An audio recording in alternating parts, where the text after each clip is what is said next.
Nós hoje teremos a nossa 10ª aula e é preciso explicar que vamos entrar então na primeira parte do livro. E já expliquei também de outras vezes por que nós fizemos isso. Porque realmente a primeira parte já entra diretamente na classificação da obsessão e no estudo dos diversos tipos de obsessão.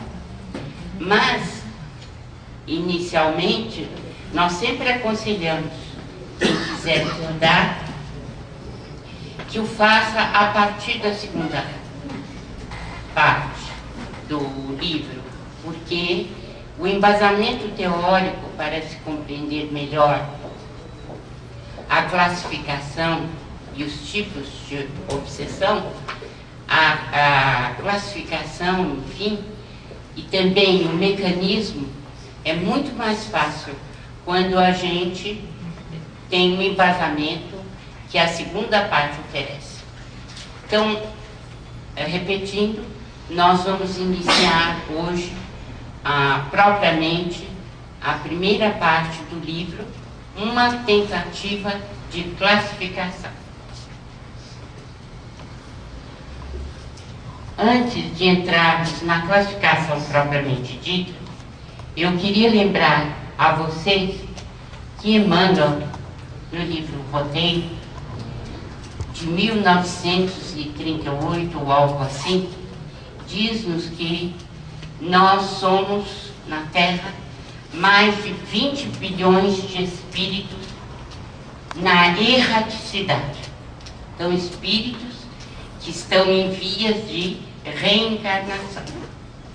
Nós temos 7 bilhões encarnados, então nós podemos tranquilamente colocar 30 bilhões de espíritos ligados ao planeta Terra.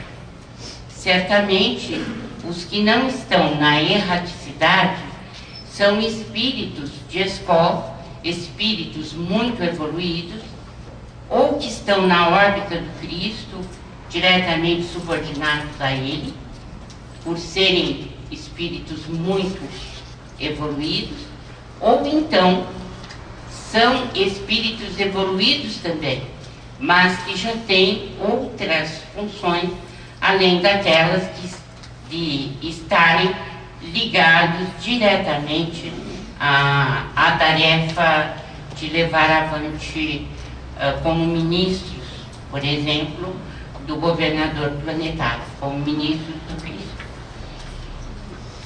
Mas aprendemos também com André Luiz, na coletânea, que 3/4 partes das criaturas encarnadas, ou dos habitantes em geral, eles não têm condição elevada.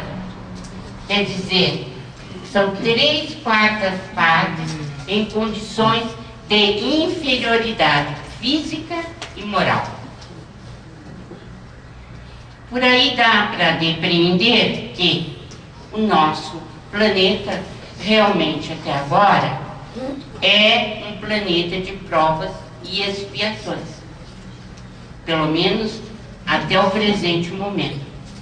Porque se nós não temos condição de atingir nem mesmo a escala 5, de 1 a 10, é porque os nossos espíritos ainda estão muito acanhados do ponto de vista espiritual, não têm evolução suficiente. Por que esses dois dados são importantes? Primeiramente, para sabermos que um número muito vasto, muito grande de espíritos pressiona a nossa vida na Terra. Primeiramente, é preciso tirar de vez aquela ideia de que não estamos subordinados ou não estamos ligados à espiritualidade. Temos que esquecer completamente a história de que somos seres desligados uns dos outros. Porque, como nós aprendemos nas aulas anteriores, nós formamos uma vasta rede de almas em ligação permanente e constante. Uns mais, outros menos ligados, uns de condição superior, outros de condição inferior. A outra questão que nós temos que ter em mente é que é uma quantidade enorme, enorme mesmo, de espíritos que não têm condição de superioridade, nem moral, nem física. Daí se infere que os casos de obsessão são muito mais intensos e muito mais numerosos do que nós podemos imaginar. Só por esses dois dados.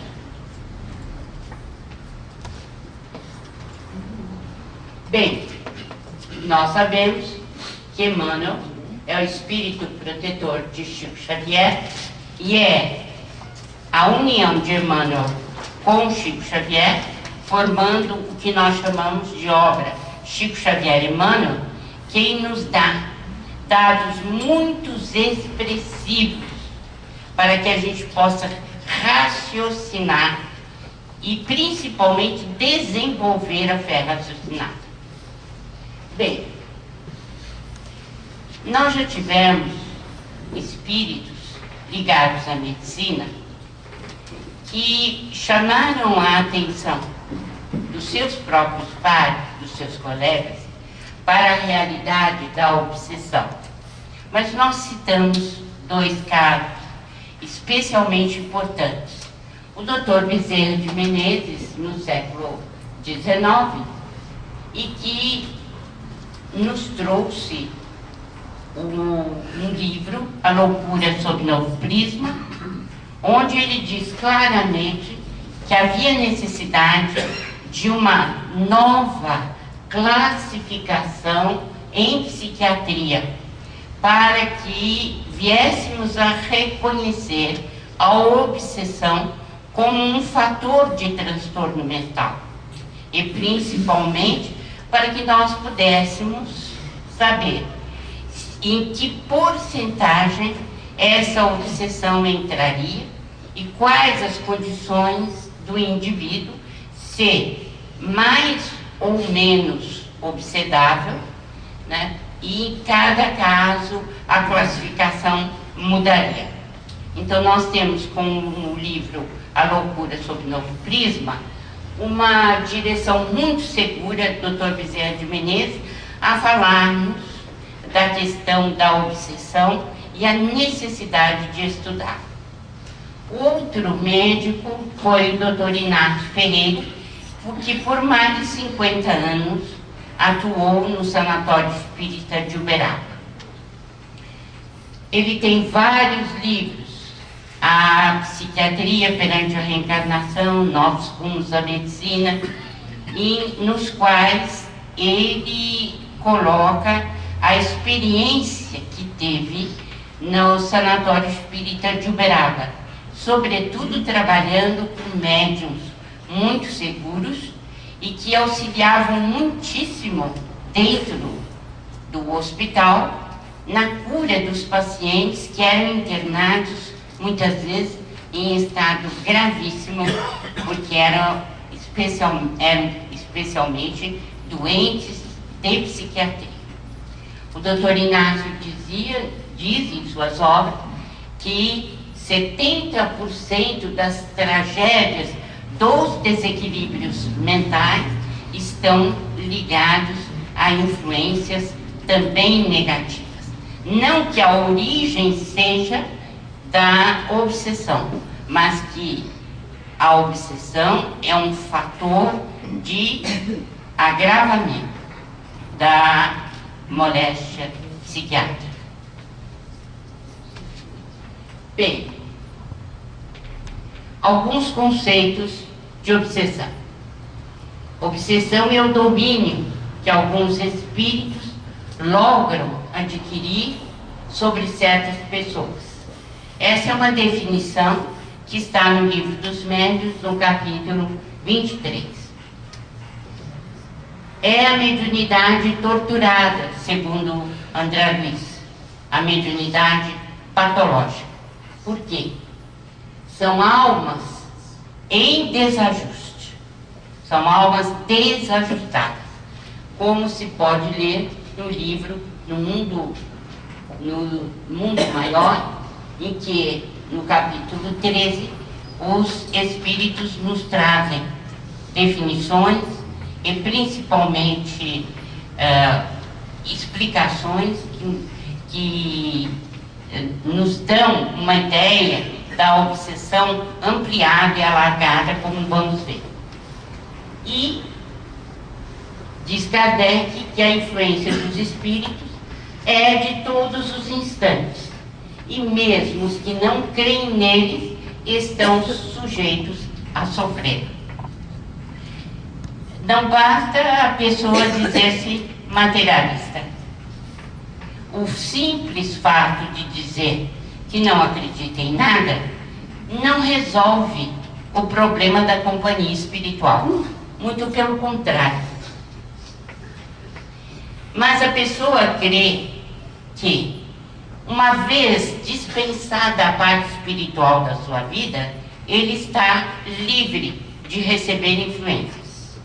E o engano começa aí. Porque, na verdade, Kardec tem razão. A influência dos espíritos é de todos os instantes. E mesmo os que não creem neles estão sujeitos a sofrer. O materialista, portanto, não está livre de sofrer a influência de espíritos negativos. Ele pode não crer, ele pode até desprezar, ele pode até ser sarcástico. No entanto, nada disso resolve. A questão da companhia, e nós já vimos isso bastante, está diretamente ligada à nossa produção mental. Aquilo que somos intrinsecamente com a produção dos nossos pensamentos. E, claro, dos nossos atos de existências anteriores, sobretudo. Então, Allan Kardec diz isso no Livro dos Médiuns, no capítulo 23. Quais são os tipos de obsessão, segundo Allan Kardec? Obsessão simples, fascinação e subjugação. A obsessão simples é uma aproximação menos deteriorada, mas que traz para o encarnado um certo mal-estar, e muitas vezes o coloca em situações negativas. A fascinação, a pessoa não percebe que está fascinada, porque o espírito domina, principalmente através do corpo mental, o desencarnado domina, de modo a controlar os pensamentos, de modo a que a pessoa não tenha autonomia nos seus pensamentos. Mas ela julga que é bastante autônoma a pessoa e que está agindo por conta própria. Mas, na verdade, ela está fascinada. A outra questão é a subjugação. Kardec tinha problemas em admitir que, na subjugação, o espírito pudesse possuir um corpo e fazer desse corpo o que bem entendesse. Isto foi logo no começo, quando ele tomou conhecimento da doutrina espírita. No entanto, quando ele escreveu na Revista Espírita, e que resultou num livro que a editora O Clarim publicou, A Obsessão, ele diz com todas as letras que está admitia, já depois de passar por um período de muita prática, que realmente o espírito poderia influir decisivamente na vida da pessoa e muitas vezes dentro do quadro de possessão, quer dizer, em que a pessoa perde o domínio sobre o próprio corpo.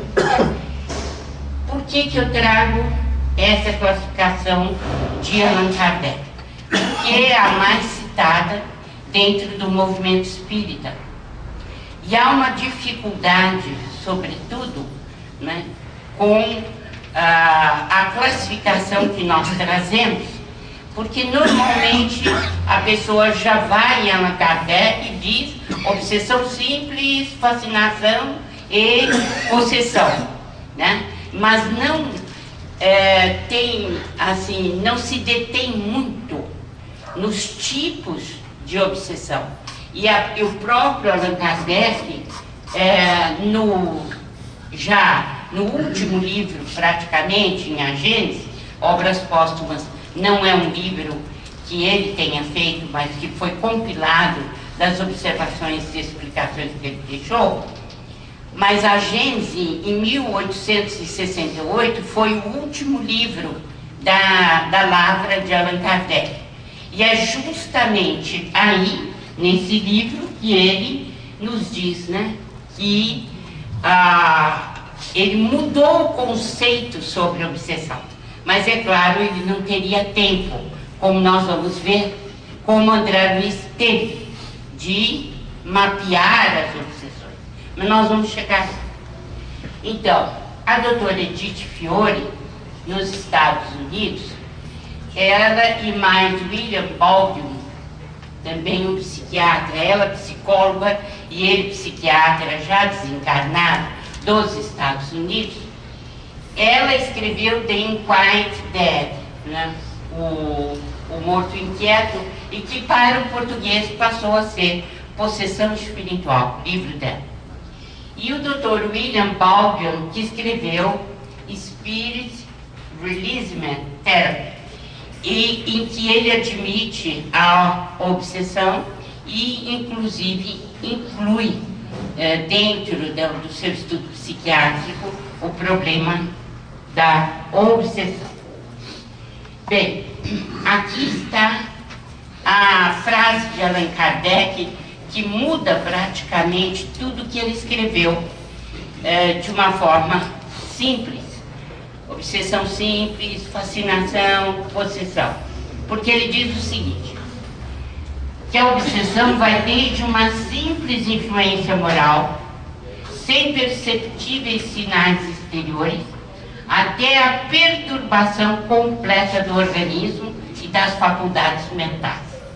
Esta é uma observação, uma explicação de Allan Kardec em A Gênese. Ele já havia vivido o suficiente, inclusive aprendido muito com os benfeitores espirituais, e já chegara à conclusão de que a obsessão é muito mais complexa do que realmente ele havia colocado anteriormente. E nós vamos ver essa complexidade estudando André Luiz. É claro que Allan Kardec, naquela época, não poderia dissecar a obsessão como o fez André Luiz. Isto fica bem claro. Embora o codificador tenha admitido já, por seus estudos, que a obsessão era muito mais complexa do que realmente ele havia pensado nos primeiros momentos de estudo. Bem,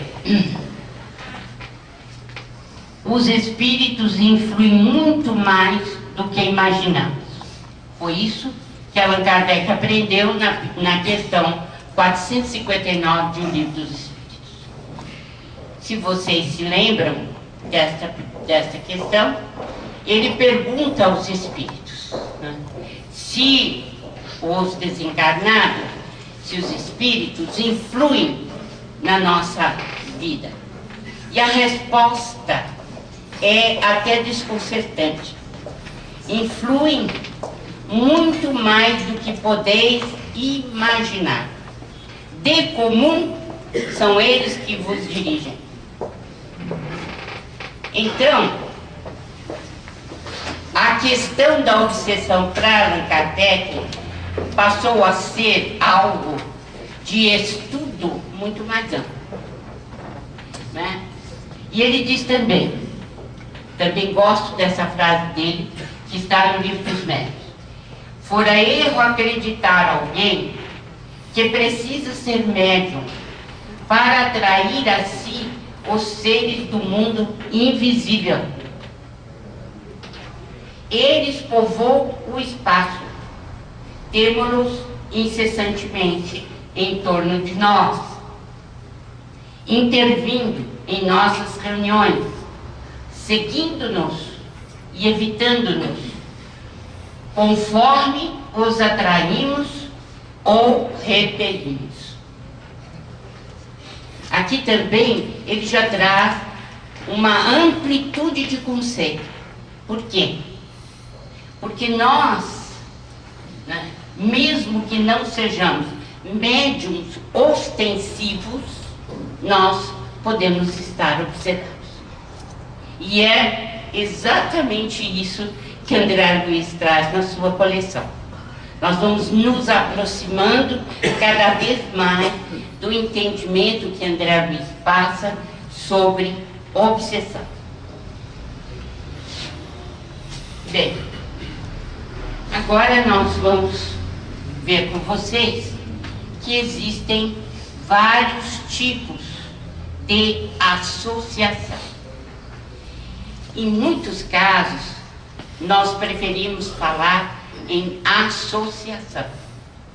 Por quê? Porque quando nós falamos obsessão, já vem diretamente na nossa lembrança o quê? O que vem na nossa lembrança? Vem que nós estamos sendo pressionados por um espírito, estamos sendo acuados por um espírito que quer nos fazer mal. Não é isso que vem à nossa mente? Então, quando eu digo que é uma associação, eu prefiro utilizar essa denominação ultimamente, para que a gente tenha uma ideia de que essas associações são associações obsessivas, em que há uma grande contribuição do encarnado. Porque normalmente, quando você fala obsessão, é o coitadinho, está sendo perturbado, o santinho, que está sofrendo muito e quer deixar o espírito malvado em qualquer lugar, menos junto dele ou da casa dele. E ele quer fazer isso logo, mas em nenhum momento ele pensa que é ele que precisa mudar. É essa a questão básica quando você diz é obsessão. É tão fácil jogar para o obsessor os nossos problemas, infelizmente. Então, eu prefiro falar em associação. Por exemplo, parceria para a prática do mal. Isso é o quê? Uma parceria, uma associação muito negativa. Lembremos-nos de André Luiz, que diz: nenhum crime na Terra, desde os menores até os mais escabrosos, nenhum crime é planejado sozinho. E quem é que está fazendo isso? É o encarnado, mas ele está associado. Isso é obsessão. É obsessão. Então, alguém que bota explosivos no próprio corpo e se despedaça para matar 50, 60, 70 junto com ele. Que parceria é essa? Absolutamente negativa. Então, é parceria para a prática do mal. E como existe na Terra esse tipo de parceria? Então, nós não estamos falando aqui de obsessão. Nós estamos falando, sim, de uma certa forma, sim, claro. Obsessão é o conúbio das trevas, a ligação trevosa, é a conjunção para fazer o mal. Claro, nós não estamos negando. No entanto, é uma parceria para o mal, e o encarnado tem uma grande parcela de culpabilidade. A outra questão que nós temos, que também passa sem se levantar suspeita, ou a gente prefere não lembrar, é a associação, sim, mas é uma parceria nos hábitos nocivos. Por exemplo, nas simbioses da alimentação, do sono, da sexualidade. São esses que muitas vezes não têm uma mediunidade ostensiva. Mas essa simples associação, que não é tão simples assim, de uma simbiose na área da alimentação, na área do sono ou da sexualidade, já indica que a parceria é negativa. E a pessoa não percebe. A outra questão, esta sim, é conhecidíssima e nós, comumente, né, deixamos para o obsessor, né, todo o mérito das más ações que caem, ou que nós fazemos, ou que caem sobre nós. É a chamada associação destrutiva por vingança. E essa, sim, é a conhecida obsessão. E as pessoas se julgam tão importantes, que se apresentam como coitadinhos, que estão sofrendo muitíssimo a ação da inveja de obsessores. E esse é um mal terrível no meio espírita, em todo lugar. Por quê? Porque a associação por culpa nossa, né, por vingança de espíritos, não tem nada de pessoas boazinhas, não. São problemáticos. Né? Trazemos do passado problemas muito sérios. Bem, aqui a tentativa de classificação. Primeiramente, as obsessões de natureza anímica. Por que a gente classifica obsessões anímicas? Quem é o obsessor? Nós mesmos. Quem é o obsessor? Autor. Espírito encarnado. Hã? Espírito encarnado. O obsessor está onde? Nós mesmos. Encarnado. Nós mesmos. Toda vez que ouvirmos falar de obsessões de natureza anímica, é o espírito encarnado o responsável pela obsessão. Nós. Então, o agente causal é o espírito encarnado. As obsessões de natureza espíritica, qual é o agente causal? o Espírito. desencarnado. Certo? Quando você ouviu falar de obsessões de natureza anímica, você está dizendo que é um encarnado o responsável pela obsessão. Quando você diz que a obsessão é de natureza espirítica, é porque é o desencarnado que obsedia.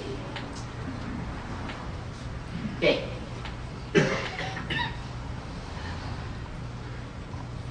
tanto as obsessões de natureza anímica quanto espirítica, nós podemos classificá-las ainda do ponto de vista fenomênico. Quer dizer, elas podem ser de efeitos inteligentes ou de efeitos físicos. Efeitos inteligentes, quando é a nossa mente que sofre a pressão do encarnado ou do desencarnado. E nós falamos de efeitos físicos quando o encarnado ou o desencarnado utiliza o ectoplasma para ferir ou magoar.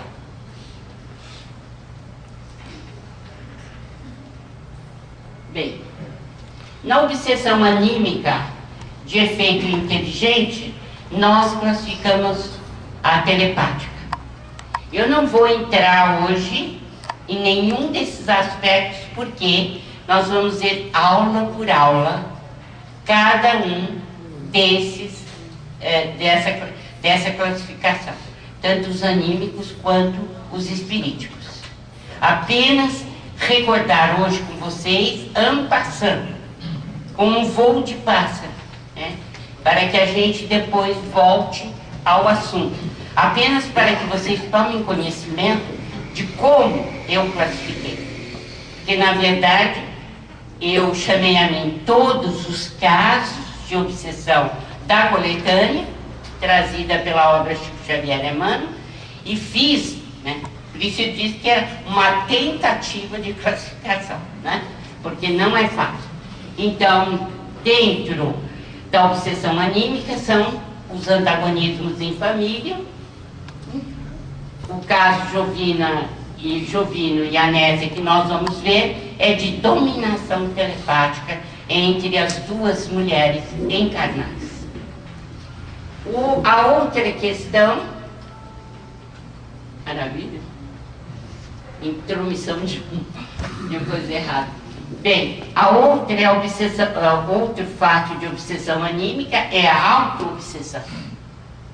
O indivíduo produz formas, pensamentos negativos que estão constantemente circulando na aura. E ele acaba se transtornando mentalmente pelas próprias produções mentais negativas. Vocês vão ver a questão do investigador de polícia e o escritor e suas criações mentais. Nós vamos descer a detalhes para vocês compreenderem melhor esse caso. Na obsessão anímica, nós temos ainda a persistência de personalidade anterior. O que é isso? Nós encarnamos, mas não esquecemos problemas diretamente ligados à encarnação anterior. E por isso, a pessoa nunca está reencarnada propriamente dita. Ela está vivendo no passado. Então nós temos que estudar aí a fixação mental, que é a lembrança da vida passada. E nós vamos ver o caso de uma senhora assassinada, para vocês compreenderem melhor por que persistiu nela essa lembrança. Ela obsedada por ela mesma. A outra obsessão anímica é a drogadição. Aí poderão perguntar, mas eu ouvi dizer então que o drogadito é um obsidiado. Não, não é. Ele é, mas ele não é o desencarnado não é o responsável único pela drogadição. Então, nós vamos ver os casos de abuso de álcool, né, e tanto em sexo destino, quanto no mundo maior, nos domínios da mediunidade, para que a gente possa compreender por que nós classificamos a drogadição como uma obsessão anímica. Porque existe 50-50, 50% de cada lado, ou mais. Não, se fosse uma obsessão, no caso da retirada do espírito, voltaria a pessoa a uma vida normal. Não é o que acontece. Não é absolutamente o que acontece. Bem, as obsessões espiríticas de efeitos inteligentes é a ação maléfica ou perturbadora de espíritos encarnados. Então aqui nós já saímos da obsessão anímica, do encarnado. Já estamos passando para a obsessão resultante de espíritos desencarnados. Aqui nós temos, vamos estudar detalhadamente, vampirismos, simbioses e parasitose mentais. Espíritos desencarnados que partilham a existência dos encarnados, absorvendo-lhes parcialmente a vitalidade. Vamos estudar o caso Esther e o caso Desidério Elisa, para que vocês, ao nós esmiuçarmos cada caso, compreendam como é esse tipo de vampirismo. A outra questão da influência dos espíritos são as simbioses e neuroses. André Luiz diz que nas neuroses você pode procurar porque há obsessão conjunta. Então isso é muito bom para médicos e psicólogos, a fim de que aprofundem-se nas causas e possam fazer um tratamento conjunto, não apenas do ponto de vista psicológico, psiquiátrico, mas também tratamento espiritual. É muito importante, né? Então, nós vamos ver o caso Américo, o caso Libório, a senhora que matou o pai, etc., e que volta, né, em outras condições, né? A parasitose mental nós vamos ver com patologias orgânicas, a repercussão da obsessão sobre o corpo físico. Em que condições? Então, pelo pensamento, pelo imã do pensamento doentio e descontrolado, o homem provoca sobre si a contaminação fluídica de espíritos em desequilíbrio. Nós vamos ver caso por caso. Vamos analisar. O caso da jovem clorótica, o caso de Ila Zulmira,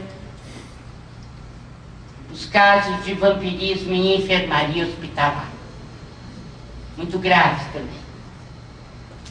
O vampirismo com patologias orgânicas, ainda vamos continuar estudando. O caso Pedro Camilo, com grave doença cerebral, neurológica, que o levou quase à desencarnação. O caso Margarida, com desequilíbrio total dos centros metabólicos. O caso Pedro, com desequilíbrio e epilepsia, resultantes da ação de espírito. A epilepsia já vista. Outros casos de obsessão espirítica, nós vamos ver sintonia ou hipnose. Casos de fascinação. O tipo de ação do espírito é diferente no caso da sintonia. É através de ondas.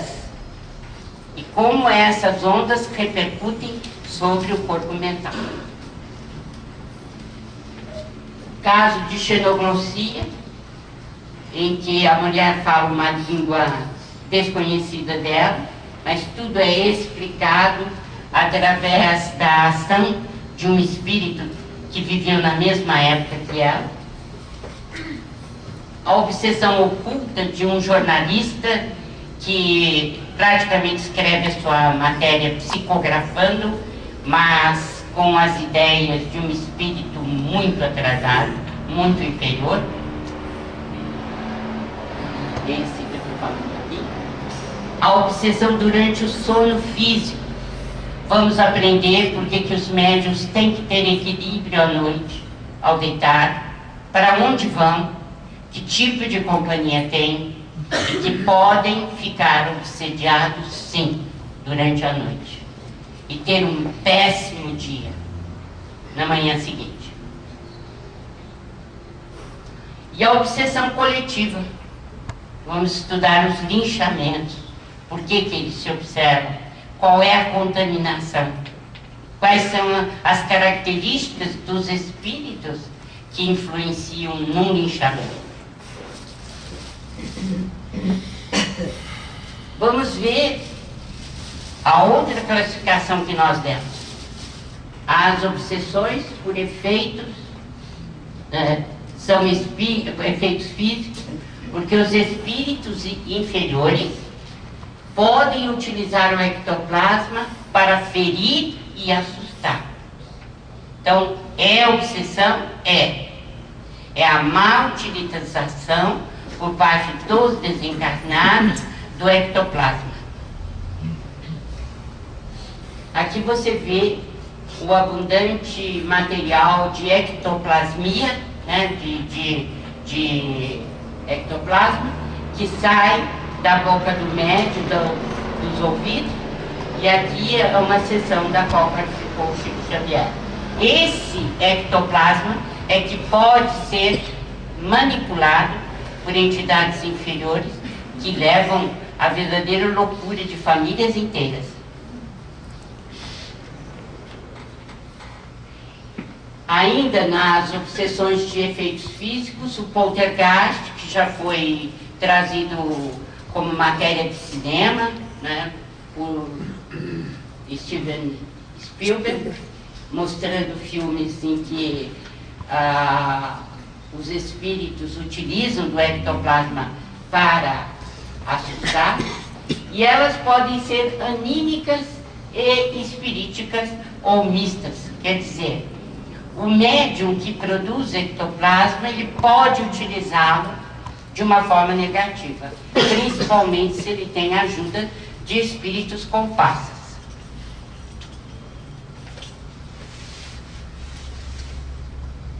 Nós vamos estudar tudo isso, as manifestações ruidosas e persistentes, combustão espontânea, tudo causado por obsessão de efeitos físicos.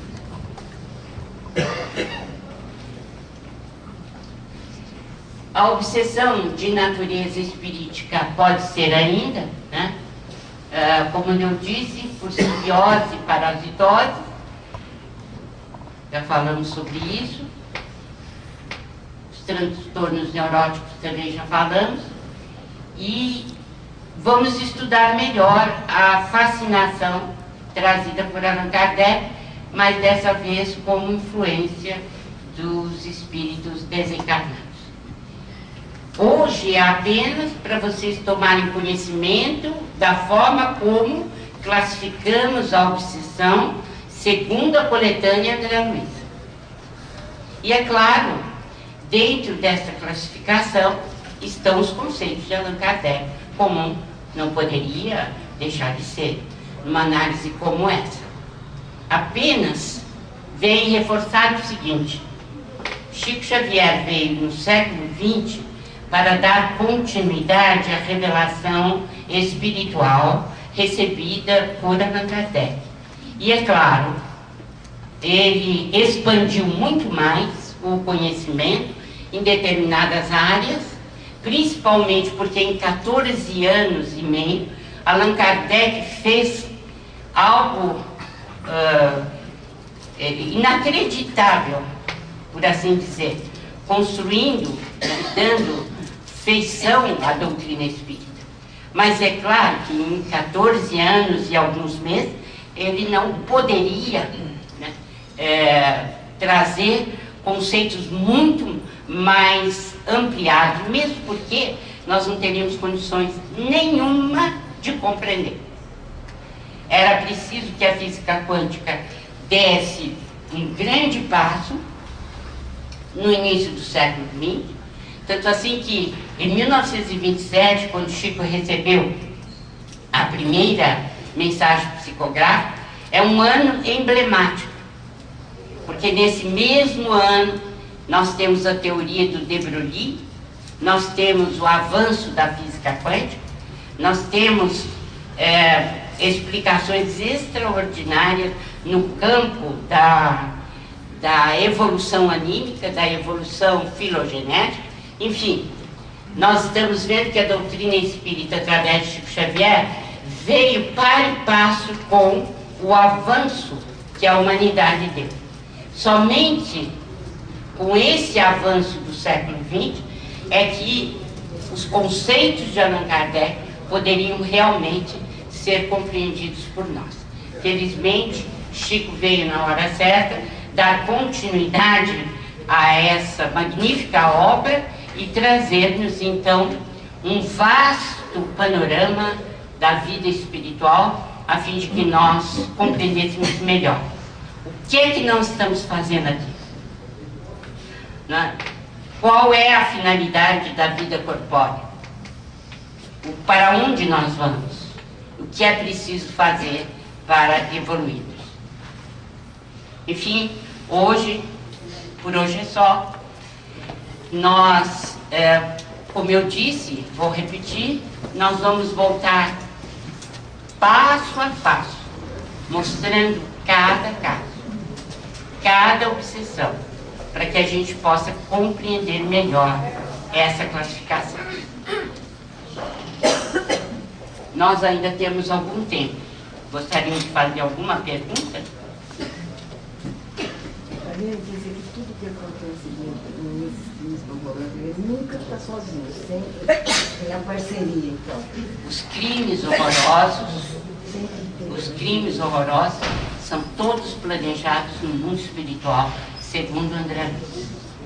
Não há nada que tenha simplesmente a conotação do encarnado. É sempre uma parceria. Doutora, na questão do livre-arbítrio, porque existem crimes que nós temos visto aí que tem chocado demais. A gente não compreende esse tamanho de maldade.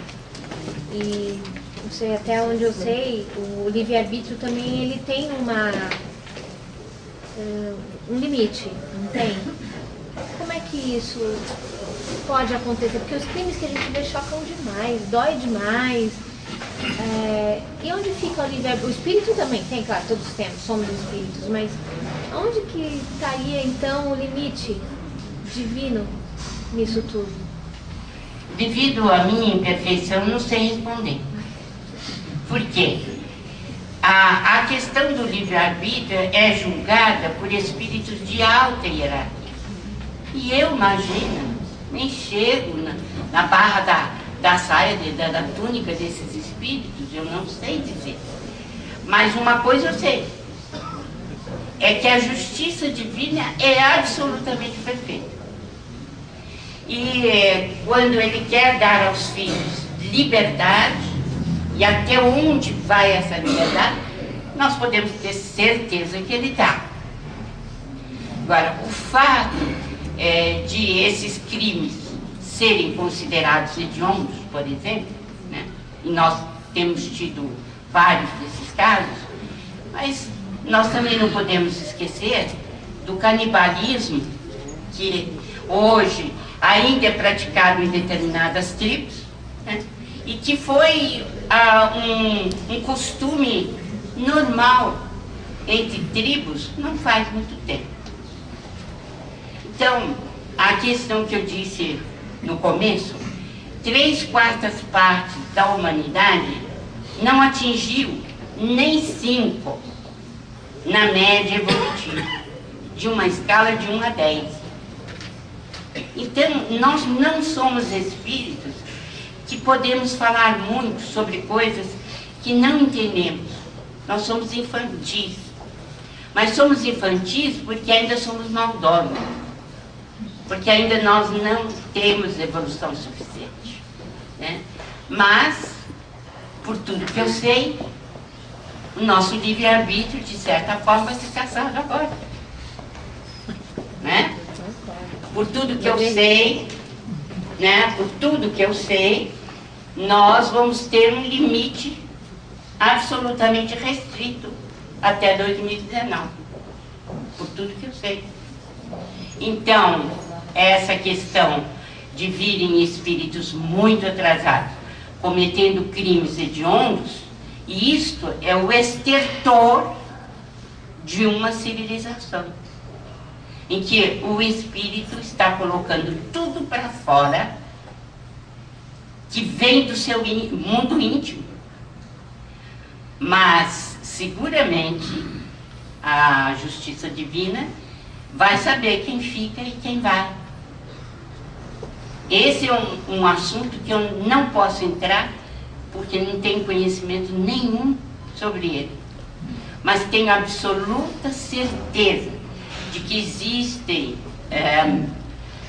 meios por computadores fidelíssimos que sabem qual é até o último pensamento que nós tivemos e a última intenção que nós tivemos. Eles têm absoluto controle sobre isso. E vão saber quem fica, quem vai. Isso já quer dizer, olha, até aqui você fez o que você achou que deveria fazer. Você foi avisado. De agora em diante, você pode fazer, mas no mundo primitivo. Você vai embora. E é isso que está acontecendo. Né? Já existe um planeta determinado para isso. Não digo um planeta do sistema solar, mas já existe um orbe que pertence à jurisdição do Cristo e que está gerindo todas essas coisas. Porque muita gente já foi. Então, essa questão de livre-arbítrio, nesse momento, nós só temos 7 anos. Acabou. E esses crimes hediondos estão na esteira disso. O último redil. É a última oportunidade que a pessoa está tendo. E se ela não está aproveitando, não sou eu que vou julgá-la. Mas também a espiritualidade, ela sabe muito bem quem fica e quem vai. Né? Por isso mesmo é que os espíritos estão trabalhando de uma forma diuturna para chamar o maior número possível de pessoas à razão, à fé raciocinada, para que eles possam ficar. É porque o que mexe com a gente, claro, nenhum de nós somos perfeitos, quem dirá, eu então nesse falo. Mas você sentar, eu até evito, não vejo mais jornal, porque para você ver, colocar um balde embaixo está igual. Mas mexe muito com o nosso sentimento e acaba gerando, né? Nós temos que nos policiar para administrar aquele sentimento de raiva. Fala, se eu visse essa pessoa na minha frente, eu mataria essa pessoa. O que é ruim também, porque estamos criando as formas de pensamentos, ou seja, também mexe, é ruim para nós. Mas tudo na Terra é um aprendizado conjunto. Nós podemos fracassar. Nós podemos até eleger determinadas prioridades que não são as verdadeiras. Mas isso também é um teste para nós. Né? Para que o Cristo veio à Terra? Para nos ensinar. Então, se nós nos afastarmos dos ensinamentos dele, justamente nesse final agora, que é o fundo do poço, que são os últimos anos verdadeiramente, aí as consequências virão. Ele só nos pediu que nos amasse. E é isso que nós temos que nos ater. Que nos amemos uns aos outros. Vamos trabalhar.